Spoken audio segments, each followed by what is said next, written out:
Anything you can do, I can do better. Anything you can do, I can do better. Anything I can do better than you. Hey everybody, it's Mike Alexander. Welcome to Today in Music. Been watching the Olympics, as I'm sure a lot of you guys have. And I have to say, over and over again, all these commercials, they're starting to make me like songs and then hate them like 2 days later. It's like I love the new version of that classic Irving Berlin song, Anything You Can Do, I Can Do Better.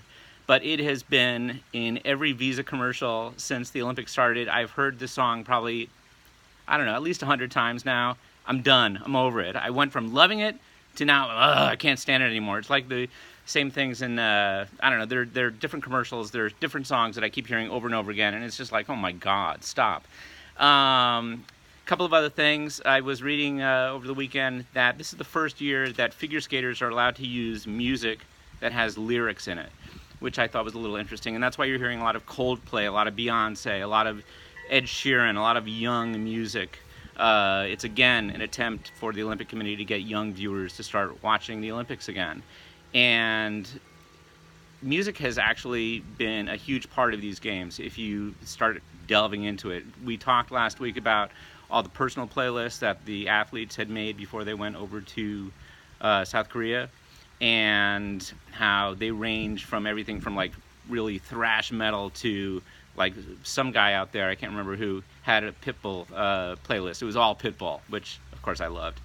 But the other thing that's interesting is the kind of music that the skaters have been choosing. I've heard more Coldplay in the last few days than I have in the last few months. It seems like that's a very popular choice. And I was also wondering, we were talking last night about, like, are the musicians getting paid when their music is, performed? When skaters are skating along to, like, Rolling Stones, as somebody was doing last night. Is that a money-making opportunity for artists, the Olympics? And as it turns out, not really. I mean, they are going to make some money. Beyonce will make some coin from the games.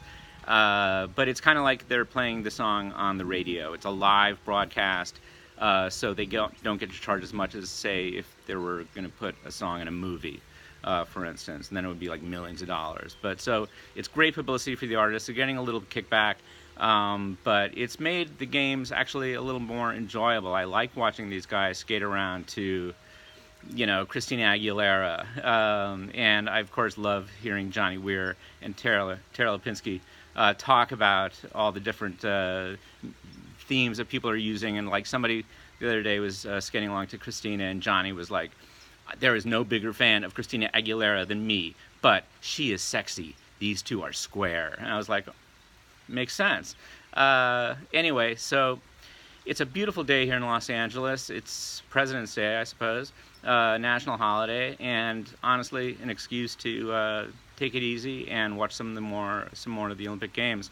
I'm genuinely enjoying these. I know the ratings are down, and people are, I don't know, Americans never really do great in the Olympic Games. I think Norway is crushing it this year so far.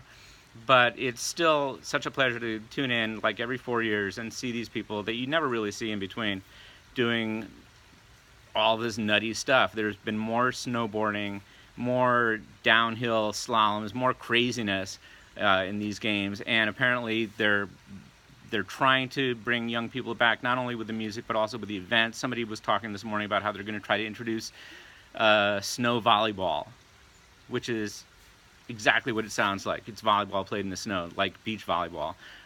Anything to get the young people to start tuning in for the Olympics, kind of like it's the X Games or something. And I'm sure my colleague Ross the Boss has many insightful thoughts about all the athletic competitions going on over in Korea.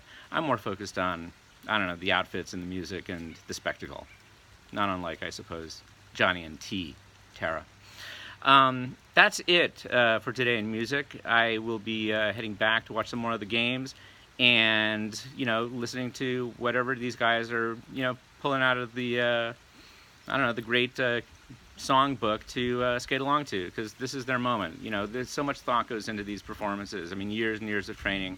And at the very end, they say, all right, this is what we're going to do. And it's interesting because sometimes it's a reflection of who they are. Are they a little bit more experimental? Are they daring? Are they trying to, make an impression, or are they playing it safe with more orchestral stuff? Anyway, that's the kind of stuff that's interesting to me. I don't know if it's interesting to you, but be that as it may. That's it for today in music. I hope you guys are having an excellent holiday, and I will check in with you guys later this week. Take care. Bye-bye.